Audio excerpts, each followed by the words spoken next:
On the one hand, he condemns what happened on June 23rd, 1985, and on the other, he is in bed with the very people who espouse the cause for which that 23rd June 1985 disaster happened. So what is the real story here? Let's take a quick look. Justin Trudeau being selfish, that's all I can say. He just released this statement saying that 329, I'm not sure it was 329 or 333, innocent people died in the bombing of Air India Kanishka AI-182 on June 23rd, 1985. Now, the condemning of these perpetrators looks good on paper, but what is the kind of company he's keeping these days? He is in truck. He is in bed with Jagmeet Singh of the National Democratic Party. Many people called Singh an arch-Khalistani separatist. And why was this plane brought down?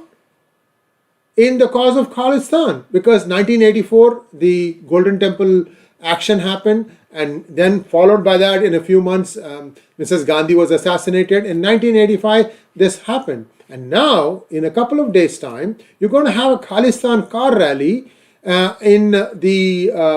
starts in it's in Toronto, okay? Starts in one place and then it goes through and here is the best part. Now, the people who are behind this, they want the role of India investigated in the bombing of 1985 Air India Kanishka. There were two planes, there were two bombs actually. One was put on a plane that went from Canada over the East Coast, and the other one was supposed to go from Canada to Tokyo, and then from Tokyo, that baggage in which the bomb was kept was supposed to be transferred to an Air India flight.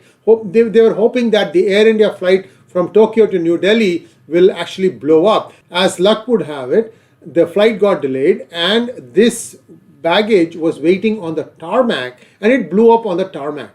So people lost their baggages, but no one lost their lives in the second plane. So the person who did all this stuff, who planned all this stuff, is a guy called Talvinder Parmar. And what are the Khalistanis in Canada saying? That they are celebrating Shaheed Bhai. He killed 333 innocent people, including many Sikhs. And it's all okay? How is that okay? So this is the kind of hypocrisy that he wants to say. And they want to now try to somehow pin this also on India. How? Decades of investigations have proved that India had no such rule and that Parmar had led the bomb plot. So why are they trying to spread this lie? Somehow, now you can see that the Khalistanis are seeing the ground slipping from under their feet.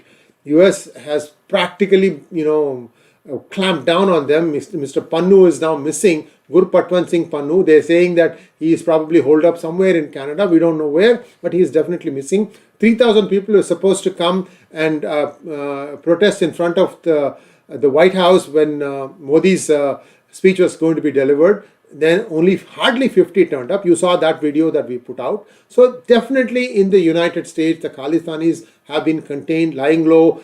I don't know what exactly to say, but it is definitely under a lot of control. Now in Canada, it's not the case. They are in big numbers and now they are trying to somehow twist the tail, somehow keep changing the plot. So one might ask, why does Trudeau get in bed with Jagmeet Singh of the NDP? It is believed that the NDP is now practically filled with Sikhs, and especially the more extremist-minded Sikhs. The liberal Sikhs who used to be part of Trudeau's Liberal Party were actually kind of shunned, and the way the nomination process was taken over, now those people have left the Liberal Party, and I don't know where they are aligned now. But the majority of Sikhs in Canada are very uncomfortable with what is going on with this Khalistan stuff. But the math forces Justin Trudeau to be in bed with Jagmeet Singh Dhaliwal. By the way, he doesn't like to mention his last name, Dhaliwal. He says that means it indicates his caste. I have no idea, guys. I don't know how names can immediately indicate something. Whatever it is, it's Jagmeet Singh, NDP. He has sway of 24 seats. So Trudeau doesn't have an absolute majority. He is 13 short of absolute majority when the elections happened in 2019. So he needs 13 seats to get the absolute majority. Where can he find them? He can find them from conservatives who are not going to come into power with him. So he can find them in Quebecois, but then that is a different ball game. The Quebecois, they want separate Quebec, and that's, if he has to do if he has to go and form a government with them, then they may ask for a separate Quebec. And I'm afraid now Jagmeet Singh might also start making noises that he wants to carve out Khalistan inside Canada, especially in the British Columbia area, which is where many Sikhs are located. I think the majority are in British Columbia. Perhaps Toronto is the other big place where you can find Sikhs. Anyway, so the 157 plus 24 takes him over to 181, which gives him that operating majority. So for a while now, this is going to be the way it is. And as far as Justin is concerned, he may not have any other choice except perhaps go for elections, go for snap polls, and try his luck and see if he can get an absolute majority, convince the Sikhs who had left his party to come back saying, I made a mistake, I'm sorry, I want you to come back. I mean, thousands quit the Liberal Party. That might assuage some tempers, that might make the mainstream Sikhs come back to the Liberal Party. If that happens, then Jagmeet Singh will lose out his hold, and that might mean the end of the Khalistani movement in Canada. And again, even assuming that Khalistan gets formed somewhere in some part of the world, do you think the people will leave Canada with their cushy 60,000 a year jobs to go set up home there? Most likely not. Thanks for watching. Please like, share and subscribe to our channel.